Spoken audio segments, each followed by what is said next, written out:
परमेश्वर जैसा चाहता है। परमेश्वर चाहता है कि हम ये प्रचार को सिर्फ सुन के उसको रख ना लें कि बाइबल ये कहती, लेकिन हम उनको फॉलो नहीं करना, उस चीज़ को हमको मानना पड़ेगा। हम कुलूसियों की किताब निकालेंगे और उसका 4 निकालेंगे चैप्टर, उसका 5वां पढ़ेंगे। 5 कुलूसियों की किताब 4 का 5 पढ़ना रिंकी। अवसर को बहुमूल्य समझकर बाहर वालों के साथ बुद्धिमानी से व्यवहार करो। Thank you Jesus. अब सोचो, ये कल भी मुझे ये वाला वचन मिला था आज के लिए। अवसर को बहुमूल्य जानो। कौन से अवसर की बात कर रहा है पौलुस? उस अवसर की बात कर रहा है कि हम जीवित हैं, हम परमेश्वर के राज्य में चुने गए हैं, हम परमेश्वर हमें परमेश्वर ने चुन लिया है। तो उस अवसर को कह रहा है बहुमूल्य जान। मैं तो बहुत बहुमूल्य जानती हूँ। बहुमूल्य का मतलब होता है जब हम किसी हीरे की, सोने चांदी की बात करते हैं, उसको उसके विषय में हम लगाते हैं बहुमूल्य। वो पौलुस उस सोने हीरे की और जवाहरात की बात, उससे भी कहीं अधिक वचन के उसके लिए कह रहा है कि हम चुने गए हैं, हम उसको बहुमूल्य। और परमेश्वर हम बहुमूल्य जाने, उसके लिए क्या करना पड़ेगा? हमें वचन में थोड़ा घुसना पड़ेगा। तो कहता है कि वचन को बहुमूल्य, इसको अपने चुने गए को क्या करो?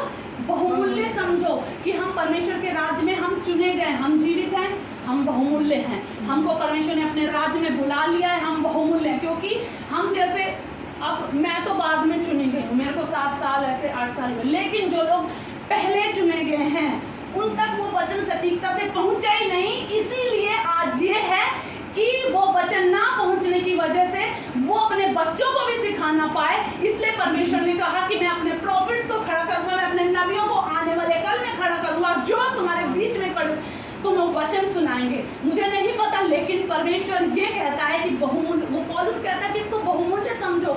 हम आज इस जगह में हैं, ये भी हमारे लिए बहुत बड़ी बहुमूल्यता की बात है कि हम एकत्रित हो गए हैं क्योंकि आज से पहले भी हम थे, हम जानते थे, एक दूसरे को जानते थे, लेकिन हम दुनियावी रूप से एक दूसरे को, लेकिन जो हम आज आत्मिक रूप से एक दूसरे को जान रहे हैं, ये तुम्हारे लिए बहुत बहुमूल्यता की बात है कि परमेश्वर ने हम लोगों को एक मन किया। हम इधर उधर की बातें नहीं करते, ठट्ठा मजाक नहीं करते, जब भी हम मिलते हैं आनंद से भर जाते हैं और परमेश्वर की बातें करते हैं। तो वो कहता है इसको बहुमूल्य समझो। अब हम दूसरा पढ़ेंगे, कुलूसियों की किताब तीसरा का 5 से पढ़ेंगे, 5 पढ़ेंगे। यद्यपि मैं शरीर के भाव से तुमसे दूर हूँ, तो भी आत्मिक भाव से तुम्हारे निकट हूँ और तुम्हारे व्यवस्थित जीवन को और देखकर प्रसन्न होता हूँ। Thank you. वो उन लोगों को कह रहा है, वो कहाँ था? उसको, वो जेल में था, लेकिन लोगों को पत्री लिख रहा है, पत्री चिट्ठी लिखता है कि मैं इतना खुश हूँ। क्यों? क्योंकि जब कोई ना कोई जेल में जाता होगा, कैदी था वो जेल में, तो वो सुनता होगा, अरे जिसको मैं छोड़ के आया था, जैसे यीशु मसीह किसको छोड़ के गए? मसीहों को छोड़ के गए। और जब मसीहों का संदेश उस तक पहुँचता होगा तो वो कितना आनंदित होता होगा, कहता होगा अरे वाह, मेरे लोग जो मैं बोल के आया उसको फॉलो कर रहे हैं। वो इससे ही पौलुस आनंदित होता था जब वो छोड़ के आया था अपनी कलीसियाओं को। 5000 10,000 की उसकी कलीसिया थी। जब वो छोड़ के गया था तो वो उन कलीसियाओं को पत्रियां लिखता था कि मैं तुमसे शारीरिक भाव से दूर हूँ, लेकिन आत्मा में जुड़ा हुआ हूँ। ऐसे ही हम सब लोग हैं जो आत्मा से जुड़े हुए हैं, क्योंकि हमको आत्मा ही एक दूसरे से मिलाती है और जोड़ देती है, क्योंकि हम हर एक जन अलग अलग। और क्यों हम आत्मिक रूप से जुड़ गए? वही जुड़ पाएगा, मैंने पहले भी बोला है, जो आत्मा से कनेक्ट होगा। अब इसलिए अपने उन अंगों को मार डालो जो पृथ्वी पर है, अर्थात व्यभिचार, अशुद्धता, दुष्कामना, बुरी लालसा और लोभ को, जो मूर्ति पूजा के बराबर है। हालेलुया। उसमें पौलुस ये कह रहा है कि हम अपने आप को क्या करना है? बहुमूल्य हम समझें अपने आप को बहुमूल्य। अब हमने बहुमूल्य अब क्या करना है?